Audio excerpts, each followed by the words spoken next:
Hello snowboarders of the internet. I'm your host Avran LeFeber, and in this video we're going to be reviewing the Rome Agent 20th anniversary this year.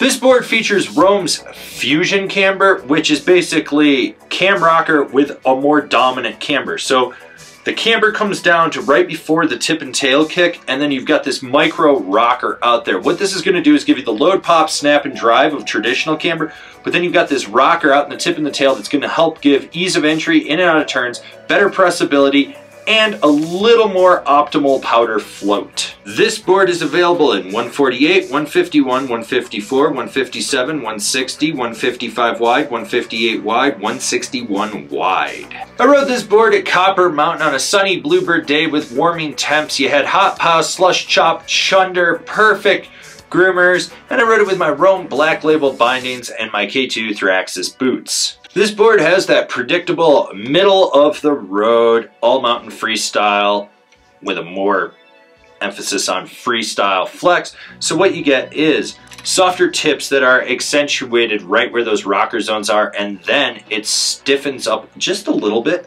through the middle to having a noticeable amount of torsional flex. When it comes to stability, you are going to get chatter in the tips, and that will slightly resonate underfoot.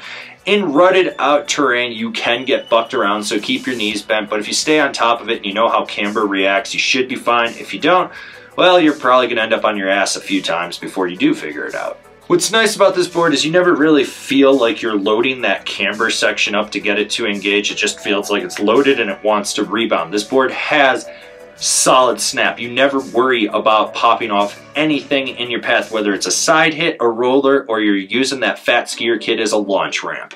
It's gonna boost. It gets you up in that air. What's nice is the little rod in the nose and the tail is right where that rocker is, so when the camber comes down, you load it and you push into that, you get a springboard effect from it. When it comes to jumps, small, medium, large, it doesn't matter. It's gonna be able to handle them all. I do believe that medium and up are really this board's strong suit. It's got solid snap off the lip. You never end up worrying about if you're gonna make it past the knuckle or to the sweet spot or take it too deep. You're just going to be able to pop off the lip and do your thing with it. When it comes to buttering with this board, there's a couple things that kind of work in its favor. You've got that double kick in the tip and the tail, and that's awesome for when you're really leveraged out on it, but there's that sweet spot in the rocker right outside where the rod is, right before the tip kick. It's very small, but it's great. When you engage it out there, you feel the rod want to load up, but once you press past it, it does not fight you. So you're out there and you're swiveling around, doing your thing on the tip, utilizing that double kick, and then as you slightly disengage it, it re-engages that rod so you get snapped so you can pop back out of whatever butter variation you're doing. Basically, if you know what you're doing when you butter, you're gonna be fine. If you don't, you've got to learn, because there are some weird little quirks to this board, but it works in your advantage in the end.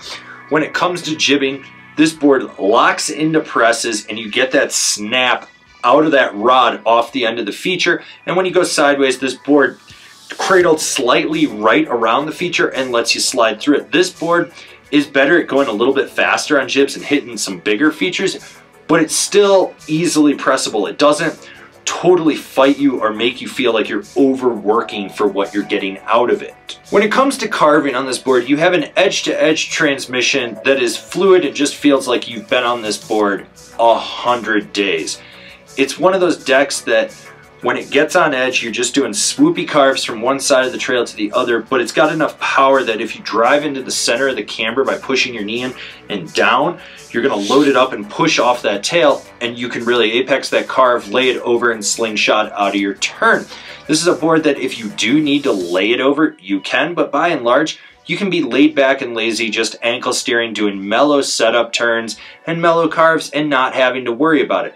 It lets you carve when you need to, but it also lets you be laid back when you want to. Who's this board for? The all-mountain freestyle guy. After 20 years, you'd hope that Rome knows what they're doing with making an all-mountain freestyle board, and with this being the longest running board in their lineup, they've nailed it.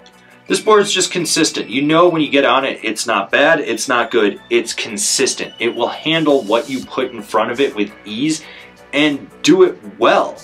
This board is probably the most approachable board, in my opinion, for consistency in the Roam lineup.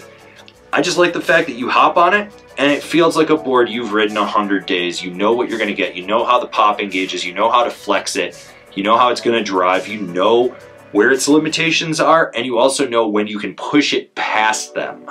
Comparable boards: the Public Dispute, the K2 Medium, the Niche Crux. Binding recommendations: the Roam Katana, the Bent Metal Joint, the K2 Lineup. This has been my review of the Roam Agent. Do you agree? Do you disagree? Do you own one? Are you going to buy one? Leave me a comment down below. Let's have a conversation about this snowboard. If you're new here, remember to subscribe, click the bell, get those notifications. That way you're not missing any of the videos we got coming out for all you snowboarders of the internet. And if you really like what we're doing over here and you want to support us further, swing on over to Angry Snowboarder VIP and become a member. Sure, I could tell you more here, but I got a video over there that explains it so much better. As always, I've been your host, Avran LeFeber, and I'll see you in another video.